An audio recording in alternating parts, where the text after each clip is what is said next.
ಬೆಂಗಳೂರು ಸೇರಿ ರಾಜ್ಯದ ಹಲವೆಡೆ ಭಾರಿ ಮಳೆ ಆಗ್ತಾ ಇದೆ. ಸರಿಯಾಗಿ ದೀಪಾವಳಿ ಹಬ್ಬ ಮಾಡೋಕ್ಕೂ ಬಿಟ್ಟಿಲ್ಲ. ಚಿಕ್ಕಬಳ್ಳಾಪುರ ಜಿಲ್ಲೆಯಲ್ಲಿ ಧಾರಾಕಾರ ಮಳೆಯಾಗ್ತಾ ಇದ್ದು ಯೆಲ್ಲೋ ಅಲರ್ಟ್ ಘೋಷಿಸಲಾಗಿದೆ.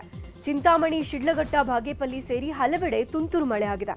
ಇನ್ನು ರಾತ್ರಿ ಇಡೀ ಸುರಿದ ಮಳೆಗೆ ಟೊಮ್ಯಾಟೊ ಬೆಲೆ ಕೊಳೆಯೋದಕ್ಕೆ ಶುರುವಾಗಿದ್ದು ಹಬ್ಬದಲ್ಲೂ ರೈತರಿಗೆ ನೆಮ್ಮದಿ ಇಲ್ಲದಂತಾಗಿದೆ.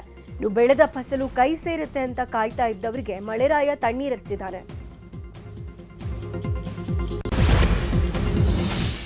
ತುಮಕೂರಿನಲ್ಲೂ ಮಹಾಮಳೆ ಅಬ್ಬರಿಸಿ ಬೊಬ್ಬರಿತಾ ಇದೆ. ಬಿಟ್ಟು ಬಿಡದೆ ಸುರಿತಾ ಇರುವ ಮಳೆಗೆ ಜಿಲ್ಲೆಯ ಜನ ತತ್ತರಿಸಿ ಹೋಗಿದ್ದಾರೆ. ಧಾರಾಕಾರವಾಗಿ ಸುರಿದ ಮಳೆಗೆ ರಸ್ತೆ ಯಾವುದು, ಕೆರೆ ಯಾವುದು ಗೊತ್ತಾಗ್ತಾನೆ ಇಲ್ಲ. ವಾಹನ ಸವಾರರು ಜೀವ ಕೈಯಲ್ಲಿ ಹಿಡ್ಕೊಂಡು ಸಂಚಾರ ಮಾಡ್ತಿದ್ದಾರೆ. ರಸ್ತೆಗಳು ಜಲಾವೃತಗೊಂಡಿದ್ದು ಎಲ್ಲೆಂದರಲ್ಲಿ ಮಂಡಿ ಎತ್ತರಕ್ಕೆ ನೀರು ನಿಂತಿದೆ. ಇನ್ನು ತೋಟಸಾಗರದ ತೊರೆ ತುಂಬಿ ಹರಿತಾ ಇದ್ದು ತೊರೆ ದಾಟುವ ವೇಳೆ ಕಾರೊಂದು ಕೊಚ್ಚಿ ಹೋಗಿದೆ. ಸಮಯ ಪ್ರಜ್ಞೆಯಿಂದ ಚಾಲಕ ಮಂಜುನಾಥ್ ಗ್ರೇಟ್ ಎಸ್ಕೇಪ್ ಆಗಿದ್ದಾರೆ. 2 ಗಂಟೆಗಳ ಸತತ ಪ್ರಯತ್ನದಿಂದ ಸ್ಥಳೀಯರು ಕಾರನ್ನ ಮೇಲೆತ್ತಿದ್ದಾರೆ. ಚಿಕ್ಕಮಗಳೂರಿನಲ್ಲೂ ಅಬ್ಬರಿಸ್ತಿರೋ ಮಳೆರಾಯ ಸಾವು ನೋವನ್ನ ಹೊತ್ತು ತರ್ತಿದ್ದಾನೆ. ಎಮ್ಮೆ ಮೇಯಿಸಲು ಹೋದ ದೇವಗೊಂಡನಹಳ್ಳಿಯ ರೈತ ಲಕ್ಷ್ಮಣ್ ಹಳ್ಳ ದಾಟಲು ಹೋಗಿ ಸಾವನ್ನಪ್ಪಿದ್ದಾನೆ. ದುರಂತದಲ್ಲಿ ಹಿರಿಯ ಜೀವ ಹಳ್ಳಕ್ಕೆ ಬಿದ್ದಿರುವುದು ಗೊತ್ತಿರದೆ ಕುಟುಂಬಸ್ಥರು ಇಡೀ ಊರು ಹುಡುಕಾಡಿದ್ದಾರೆ. ಕೊನೆಗೆ ಹೆಣ ಮೇಲೆಳ್ತಿದ್ದಂತೆ ಗ್ರಾಮಸ್ಥರೆಲ್ಲ ಸೇರ್ಕೊಂಡು ಶವವನ್ನ ಹೊರಹಾಕಿದ್ದಾರೆ. ಚಿತ್ರದುರ್ಗದಲ್ಲೂ ವರುಣನ ರೌದ್ರ ಅವತಾರ ಜೋರಾಗಿದೆ. ಚಳ್ಳಕೆರೆ, ಹಿರಿಯೂರು, ಮೊಳಕಾಲ್ಮೂರು ಸೇರಿದಂತೆ ಹಲವೆಡೆ ತುಂತುರು ಮಳೆಯಾಗಿದ್ದು ಮೋಡ ಕವಿದ ವಾತಾವರಣ ಇದೆ. ಬಿಟ್ಟು ಬಿಡದೆ ಸುರಿತಾ ಇರುವ ಮಳೆಗೆ ಹಿರಿಯೂರು ತಾಲೂಕಿನ ವಾಣಿವಿಲಾಸ ಸಾಗರ ತುಂಬಿದ್ದು ಈ ವರ್ಷವೇ 2ನೇ ಬಾರಿ ಡ್ಯಾಂ ಭರ್ತಿಯಾಗಿದೆ. ವೇದಾವತಿ ನದಿಯ ಹರಿವು ಹೆಚ್ಚಾಗ್ತಾ ಇದ್ದು ಡ್ಯಾಂನಿಂದ ನೀರು ಬಿಡುಗಡೆ ಮಾಡಲಾಗಿದೆ.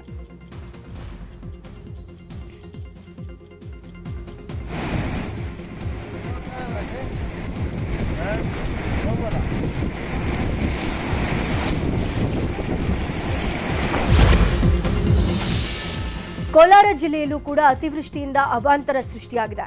ಶ್ರೀನಿವಾಸಪುರದ ತಗ್ಗು ಪ್ರದೇಶಗಳಲ್ಲಿರುವ ಮನೆಗಳಿಗೆ ಮಳೆ ನೀರು ನುಗ್ಗಿದೆ. ರಾತ್ರಿ ಇಡೀ ನೀರನ್ನ ಹೊರಕ್ಕೆ ಹಾಕಲಾಗದೆ ಹಬ್ಬದ ಹೊತ್ತಲು ಜನ ಪರದಾಡಿದ್ರು. ಸ್ಥಳೀಯ ಅಧಿಕಾರಿಗಳಿಗೆ, ಜನಪ್ರತಿನಿಧಿಗಳಿಗೆ ಜನ ಹಿಡಿ ಶಾಪ ಹಾಕಿದ್ದಾರೆ. ಅವ್ಯವಸ್ಥೆ ದೂರ ಮಾಡುವಂತೆ ಸ್ಥಳೀಯರು ಒತ್ತಾಯಿಸಿದ್ದಾರೆ. ನರಸಾಪುರ ಗ್ರಾಮದಲ್ಲೂ ಕೂಡ ಎಡೆಬಿಡದೆ ಹೊಡೆದ ಮಳೆ ರೈತರ ಬದುಕನ್ನ ನುಚ್ಚುನೂರು ಮಾಡಿದೆ. ಬದನೆಕಾಯಿ ಬೆಳೆ ಮಣ್ಣು ಪಾಲಾಗಿದ್ದು ಲಕ್ಷ ಖರ್ಚು ಮಾಡಿದವರು ತಲೆ ಮೇಲೆ ಕೈ ಹೊತ್ಕೊಂಡು ಕೂತಿದ್ದಾರೆ. ಎಕರೆ ಪ್ರದೇಶದಲ್ಲಿ ಬಿಳಿ ಬದನೆಕಾಯಿ ಬೆಳೆದಿದ್ದ ರೈತ ಮುರುಗೇಶ್ ಈಗ ಕಂಗಾಲಾಗಿದ್ದಾರೆ. ಇನ್ನು ಮುಳಬಾಗಿಲು ತಾಲೂಕಿನ ನಂಗಲಿ ಕೌಡಿನ್ಯ ಕೆರೆ ಭರ್ತಿಯಾಗಿ ಕೋಡಿ ಹರಿದಿದೆ. 500 ಎಕರೆಗೂ ಅಧಿಕ ವಿಸ್ತೀರ್ಣವಿರುವ ಈ ಕೆರೆ 5 ವರ್ಷದ ನಂತರ ತುಂಬಿ ಹರಿದಿದ್ದು ಗ್ರಾಮದ ಜನರು ಇಂದು ಬಾಗಿನ ಅರ್ಪಿಸಿದ್ದಾರೆ. ಬೆಂಗಳೂರು ದಕ್ಷಿಣ ಜಿಲ್ಲೆಯಾದ ಚನ್ನಪಟ್ಟಣ, ರಾಮನಗರದಲ್ಲಿಯೂ ಜೋರು ಮಳೆಯಾಗಿದೆ. ವಾಹನ ಸವಾರರು ಪರದಾಡ್ತಿದ್ದಾರೆ. ಗ್ರಾಮಾಂತರ ಭಾಗದಲ್ಲಿ ಮಳೆಯ ಆರ್ಭಟ ಜೋರಾಗಿದ್ದು ಜನಜೀವನ ಅಸ್ತವ್ಯಸ್ತಗೊಂಡಿದೆ.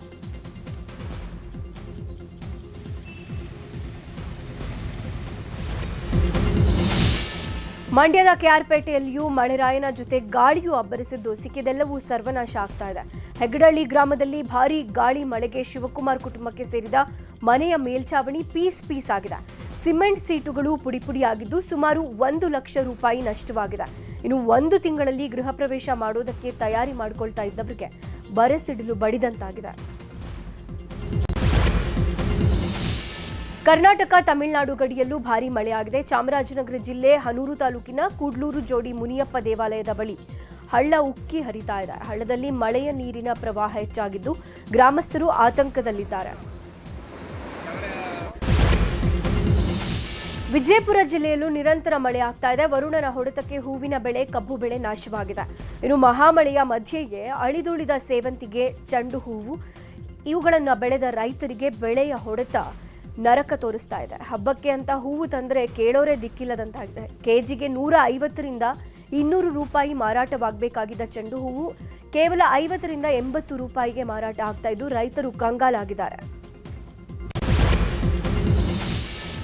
ದಕ್ಷಿಣ ಕನ್ನಡದ ನೇತ್ರಾವತಿ ನದಿಯಲ್ಲಿ ಮೊಸಳೆಯೊಂದು ಪ್ರತ್ಯಕ್ಷವಾಗಿದೆ. ಬೆಳ್ತಂಗಡಿಯ ಕಲ್ಮಂಜ ಗ್ರಾಮದ ಮೃತ್ಯುಂಜಯ ನದಿ ಹಾಗೂ ನೇತ್ರಾವತಿ ನದಿಗಳ ಸಂಗಮ ಸ್ಥಳದ ಶ್ರೀ ಪಜಿರಡ್ಕ ಸದಾಶಿವೇಶ್ವರ ದೇವಸ್ಥಾನದ ಮುಂಭಾಗದಲ್ಲಿ ಮೊಸಳೆ ಪತ್ತೆಯಾಗಿದೆ. ನದಿ ದಡದ ಮರಳಿನ ಮೇಲೆ ವಿಶ್ರಮಿಸ್ತಾ ಇದ್ದ ವೇಳೆ ಮೊಸಳೆ ಜನರ ಕಣ್ಣಿಗೆ ಬಿದ್ದಿದ್ದು, ಸ್ಥಳಕ್ಕೆ ಅರಣ್ಯ ಇಲಾಖೆಯ ಸಿಬ್ಬಂದಿ ಭೇಟಿ ನೀಡಿ ಪರಿಶೀಲನೆ ನಡೆಸಿದ್ದಾರೆ.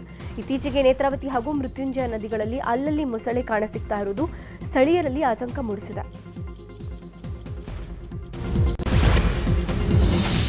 ಉಡುಪಿಯ ಮಲ್ಪೆ ಬಂದರಿನಲ್ಲಿ ಕಾಲು ಜಾರಿ ನೀರಿಗೆ ಬಿದ್ದ ಯುವಕನನ್ನ ರಕ್ಷಿಸಲಾಗಿದೆ. ಬೋಟುಗಳನ್ನು ಲಂಗರು ಹಾಕುವ ಪ್ರದೇಶದಲ್ಲಿ ಘಟನೆ ನಡೆದಿದೆ. ಹಿನ್ನೀರು ಪ್ರದೇಶದ 2 ಬೋಟುಗಳ ನಡುವಿನ ಇಕ್ಕಟ್ಟಿನಲ್ಲಿ ಯುವಕನೊಬ್ಬ ಕುಸಿದು ಬಿದ್ದಿದ್ದ. ಯುವಕ ಕಾಲು ಜಾರಿ ಬೀಳ್ತಾ ಇದ್ದಂತೆ ಸ್ಥಳಕ್ಕೆ ಧಾವಿಸಿದ ಈಜುಪಟು ಈಶ್ವರ ಮಲ್ಪೆ ಹರಸಾಹಸ ಪಟ್ಟು ಯುವಕನನ್ನ ಮೇಲಕ್ಕೆತ್ತಿದ್ದಾರೆ. ಈಶ್ವರ ಮಲ್ಪೆ ಮತ್ತು ತಂಡದವರು ಸಾಹಸ ಮೆರೆದು ಯುವಕನನ್ನ ರಕ್ಷಿಸಿ ಪ್ರಥಮ ಚಿಕಿತ್ಸೆ ಕೊಟ್ಟಿದ್ದಾರೆ.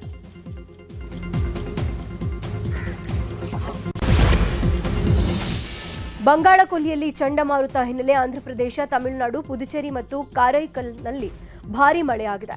ಮುಂದಿನ 24 ಗಂಟೆಗಳ ಒಳಗೆ ವಿಪರೀತ ಮಳೆಯಾಗುವ ಸಾಧ್ಯತೆ ಇದೆ. ಭಾರತೀಯ ಹವಾಮಾನ ಇಲಾಖೆ ಎಚ್ಚರಿಕೆ ನೀಡಿದೆ. ಅಲ್ಲದೆ ಕರಾವಳಿ ಕರ್ನಾಟಕ, ಕೇರಳ ಮತ್ತು ಮಾಹೆ, ದಕ್ಷಿಣ ಒಳನಾಡಿನ ಕರ್ನಾಟಕದ ನಾನಾ ಭಾಗಗಳಲ್ಲಿ ಭಾರೀ ಮಳೆಯಾಗುವ ಸಾಧ್ಯತೆ ಇದೆ. ರಾಜ್ಯ ಕರ್ನಾಟಕದಲ್ಲಿ ಯತೀಂದ್ರ ಸಿದ್ದರಾಮಯ್ಯ ಹೇಳಿಕೆ ಭಾರೀ ಸಂಚಲನ ಸೃಷ್ಟಿಸಿದೆ. ನಮ್ಮ ತಂದೆ ರಾಜಕೀಯದ ಕೊನೆಗಾಲದಲ್ಲಿದ್ದಾರೆ. ಸಿದ್ದರಾಮಯ್ಯ ನಂತರ ವೈಚಾರಿಕವಾಗಿ ಪ್ರಗತಿಪರವಾದ ನಾಯಕತ್ವ ಬೇಕು ಅಂತ ಸತೀಶ್ ಜಾರಕಿಹೊಳಿ ಜವಾಬ್ದಾರಿ ವಹಿಸಿಕೊಳ್ತಾರೆ ಅಂತ ಬೆಳಗಾವಿಯ ರಾಯಭಾಗದಲ್ಲಿ ಯತೀಂದ್ರ ಹೇಳಿದ್ದಾರೆ. ಈ ಮೂಲಕ ಡಿಕೆಶಿಗೆ ಪರ್ಯಾಯವಾಗಿ ಸತೀಶ್ ಜಾರಕಿಹೊಳಿ ನಾಯಕತ್ವನೂ ಇದೆ ಅನ್ನುವ ಸಂದೇಶವನ್ನು ರವಾನಿಸಿದ್ದಾರೆ. ನವೆಂಬರ್ ಕ್ರಾಂತಿ ಚರ್ಚೆ ನಡುವೆ ಯತೀಂದ್ರ ಹೇಳಿಕೆ ಭಾರೀ ಚರ್ಚೆಗೆ ಗ್ರಾಸವಾಗಿದೆ.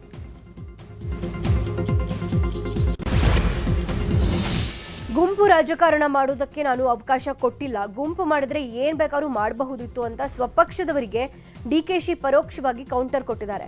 ಪಕ್ಷಕ್ಕಿಂತ ಯಾರು ದೊಡ್ಡವರಲ್ಲ, ವ್ಯಕ್ತಿ ಪೂಜೆ ಮಾಡಬಾರ್ದು, ಪಕ್ಷ ಪೂಜೆ ಮಾಡಬೇಕು ಅಂತ ರಾಯಚೂರಿನಲ್ಲಿ ಹೇಳಿದ್ದಾರೆ. ಯತೀಂದ್ರ ಹೇಳಿಕೆಗೆ ಶಾಸಕ ಅಜಯ್ ಸಿಂಗ್ ಕೂಡ ರಿಯಾಕ್ಷನ್ ಕೊಟ್ಟಿದ್ದು, ಯತೀಂದ್ರ ಅವರ ಬಳಿ ನಾನು ಮಾತನಾಡಿದ್ದೇನೆ, ಹಾಗೆ ಹೇಳಿಲ್ಲ ಅಂತ ಹೇಳಿದ್ದಾರೆ. ಈಗ ಸಿಎಂ ಕುರ್ಚಿ ಖಾಲಿ ಇಲ್ಲ ಅಂತ ಹೇಳಿರೋದು ಅಂತ ಹೇಳಿದ್ರು. ಬೆಂಗಳೂರು ಉತ್ತರ ತಾಲೂಕಿನಲ್ಲಿ ಸಾಮೂಹಿಕ ಅತ್ಯಾಚಾರ ನಡೆದಿದೆ. ಕುಡಿದ ಮತ್ತಲ್ಲಿ ಕೋಲ್ಕತಾ ಮೂಲದ ಮಹಿಳೆ ಮೇಲೆ ಪರಿಚಯಸ್ಥ ಯುವಕರು ಅತ್ಯಾಚಾರ ಎಸಗಿದ ಆರೋಪ ಕೇಳಿಬಂದಿದೆ. ಮನೆಗೆ ನುಗ್ಗಿ ಅತ್ಯಾಚಾರ ಎಸಗಿದ್ದಾರೆ ಅಂತ ಸಂತ್ರಸ್ತ ಮಹಿಳೆ ಮಾದನಾಯಕನಹಳ್ಳಿ ಠಾಣೆಗೆ ದೂರನ್ನ ನೀಡಿದ್ದಾರೆ. ಮನೆಯಲ್ಲಿದ್ದ ಗಂಡಸರ ಕೈಕಾಲು ಕಟ್ಟಿ ಹಾಕಿ ಮಹಿಳೆಯನ್ನ ಬೇರೆ ರೂಮ್ಗೆ ಎಳೆದೊಯ್ದು ಅತ್ಯಾಚಾರ ಮಾಡಲಾಗಿದೆ.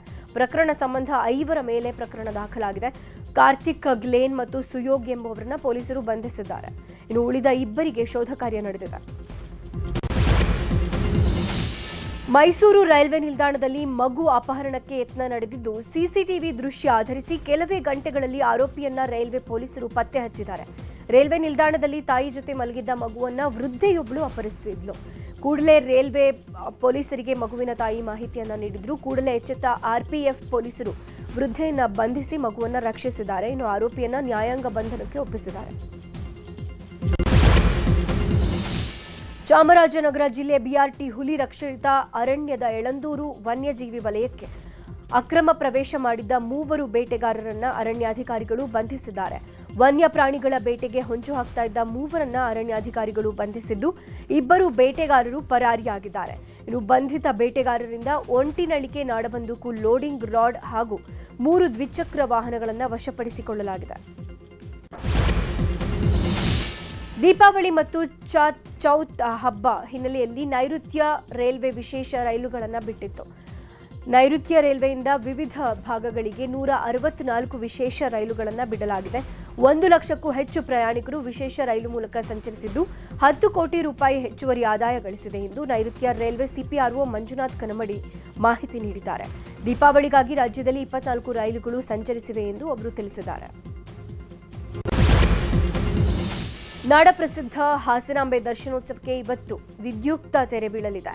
ಈ ಬಾರಿ 13 ದಿನಗಳ ಕಾಲ ಸಾರ್ವಜನಿಕರಿಗೆ ದರ್ಶನಕ್ಕೆ ಅವಕಾಶ ಕಲ್ಪಿಸಲಾಗಿತ್ತು.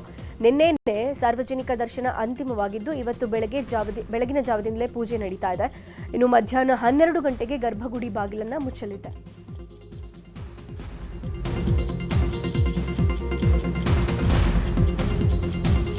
ಬರೋಬ್ಬರಿ 25 ಲಕ್ಷ ಭಕ್ತರು ಈ ಬಾರಿ ಹಾಸನಾಂಬೆಯನ್ನ ಕಣ್ತುಂಬಿಕೊಂಡಿದ್ದಾರೆ. ಕಳೆದ ಬಾರಿ ಹುಂಡಿ ಹಣ ಸೇರಿ 12.5 ಕೋಟಿ ಹಣ ಸಂಗ್ರಹವಾಗಿತ್ತು.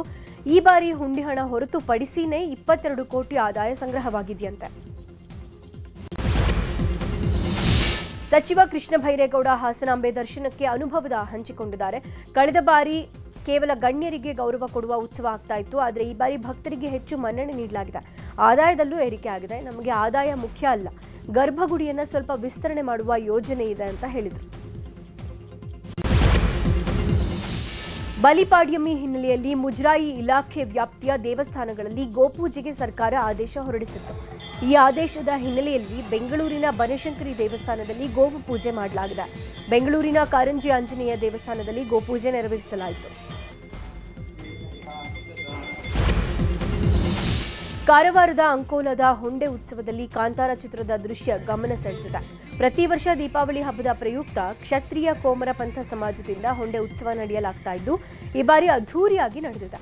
ಉತ್ಸವದಲ್ಲಿ ಕಾಂತಾರ ಚಾಪ್ಟರ್ 1ರ ರಿಷಬ್ ಶೆಟ್ಟಿ ಅಭಿನಯದ ಕಲಾಕೃತಿಯನ್ನ ಜೇಡಿ ಮಣ್ಣಿನಲ್ಲಿ ನಿರ್ಮಿಸಿ ಮೆರವಣಿಗೆ ಮಾಡಲಾಗಿದೆ. ಈ ದೃಶ್ಯ ನೋಡೋದಕ್ಕೆ ಸಾವಿರಾರು ಸಂಖ್ಯೆಯಲ್ಲಿ ಜನ ನೆರೆದಿದ್ದು, ಕಲಾಕೃತಿ ಎಲ್ಲರ ಗಮನ ಸೆಳೆದಿದೆ. ತುಮಕೂರಿನ ಶಿರಾನಗರದಲ್ಲಿ ZBS ಗ್ರೂಪ್ನಿಂದ ಮುಸ್ಲಿಂ ಜೋಡಿಗಳ ಉಚಿತ ಸಾಮೂಹಿಕ ವಿವಾಹ ನಡೆದಿದೆ.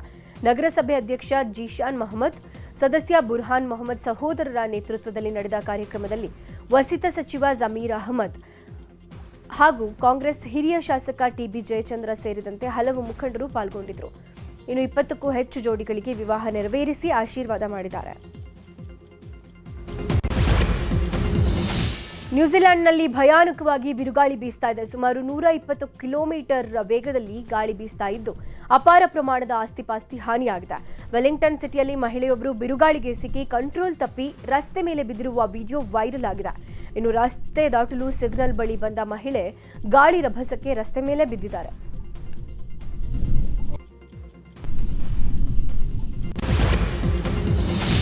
ಬಿಹಾರದಲ್ಲಿ ವಿಧಾನಸಭಾ ಚುನಾವಣೆ ಕಾವು ಜೋರಾಗಿದೆ. ಮತದಾನಕ್ಕೂ ಮುನ್ನವೇ RJD 1 ವಿಕೆಟ್ ಕಳೆದುಕೊಂಡಿದೆ. ಮೊಹಾನಿಯಾ ಕ್ಷೇತ್ರದಿಂದ RJD ಪಕ್ಷದ ನಾಯಕಿ ಶ್ವೇತಾ ಸುಮನ್ ಅವರು ಸಲ್ಲಿಸಿದ ನಾಮಪತ್ರ ತಿರಸ್ಕೃತಗೊಂಡಿದೆ. ಪ್ರಧಾನಿ ಮೋದಿ, ಅಮಿತ್ ಶಾ ಅವರ ಒತ್ತಡದಿಂದಲೇ ನನ್ನ ನಾಮಪತ್ರವನ್ನು ಚುನಾವಣಾಧಿಕಾರಿಗಳು ತಿರಸ್ಕಾರ ಮಾಡಿದ್ದಾರೆ ಅಂತ ಆರೋಪಿಸಿ ಶ್ವೇತಾ ಸುಮನ್ ಕಣ್ಣೀರು ಹಾಕಿದ್ದಾರೆ. ಆಸ್ಟ್ರೇಲಿಯಾ ವಿರುದ್ಧದ 2ನೇ ಏಕದಿನ ಪಂದ್ಯ ಇವತ್ತು ಬೆಳಗ್ಗೆ 9 ಗಂಟೆಗೆ ಶುರುವಾಗುತ್ತೆ. ಟೀಂ ಇಂಡಿಯಾ ಸರಣಿ ಸಮಬಲಗೊಳಿಸುವ ವಿಶ್ವಾಸದಲ್ಲಿದೆ. ಅಡಿಲೇಡ್ ಸ್ಟೇಡಿಯಂನ ಮ್ಯಾಚ್ ನಡೆಯಲಿದ್ದು ವಿರಾಟ್ ಹಾಗೂ ರೋಹಿತ್ ಶರ್ಮಾ ಆಟದ ಮೇಲೆ ಎಲ್ಲರ ದೃಷ್ಟಿ ನೆಟ್ಟಿದೆ.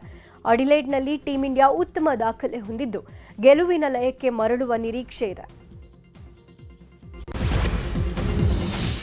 ಸತತ ಸೋಲುಗಳಿಂದ ಕಂಗೆಟ್ಟಿರುವ ಭಾರತದ ವನಿತೆಯರಿಗೆ ಇವತ್ತು RDI ಪಂದ್ಯ. ಇನ್ನು ICC ಮಹಿಳಾ ಏಕದಿನ ವಿಶ್ವಕಪ್ ಟೂರ್ನಿಯಲ್ಲಿ ಭಾರತ ತಂಡ ಆಡಿರುವ 5 ಮ್ಯಾಚ್ಗಳಲ್ಲಿ 3 ಮ್ಯಾಚ್ ಸೋತಿದೆ. ಇನ್ನುಳಿದ 2 ಪಂದ್ಯ ಗೆದ್ದರಷ್ಟೇ ಸೆಮೀಸ್ಗೆ ಎಂಟ್ರಿ ಸಿಗಲಿದೆ. ಹೀಗಾಗಿ ಇವತ್ತು ಮುಂಬೈನಲ್ಲಿ ನಡೆಯಲಿರುವ ನ್ಯೂಜಿಲೆಂಡ್ ವಿರುದ್ಧದ ಪಂದ್ಯದಲ್ಲಿ ಹರ್ಮನ್ ಪ್ರೀತ್ ಕೌರ್ಗೆ ಪಡೆಗೆ ಗೆಲ್ಲಲೇಬೇಕಾದ ಒತ್ತಡ ಇದೆ. ICC ಮಹಿಳಾ ಏಕದಿನ ಕ್ರಿಕೆಟ್ನ ಬ್ಯಾಟಿಂಗ್ ರ್ಯಾಂಕಿಂಗ್ನಲ್ಲಿ ಸ್ಮೃತಿ ಮಂದನ ನಂಬರ್ 1 ಸ್ಥಾನದಲ್ಲೇ ಮುಂದುವರೆದಿದ್ದಾರೆ. 2ನೇ ಸ್ಥಾನದಲ್ಲಿರುವ ಇಂಗ್ಲೆಂಡ್ನ ಸ್ಕೀವರ್ ಬ್ರಂಟ್ಗಿಂತ ಮಂದನ 83 ರೇಟಿಂಗ್ ಪಾಯಿಂಟ್ಗಳಲ್ಲಿ ಮುಂದೆ ಇದ್ದಾರೆ. ಇನ್ನು ಆಲ್ರೌಂಡರ್ಗಳ ಪಟ್ಟಿಯಲ್ಲಿ ದೀಪ್ತಿ ಶರ್ಮಾ 3ನೇ ಸ್ಥಾನಕ್ಕೇರಿದ್ದಾರೆ.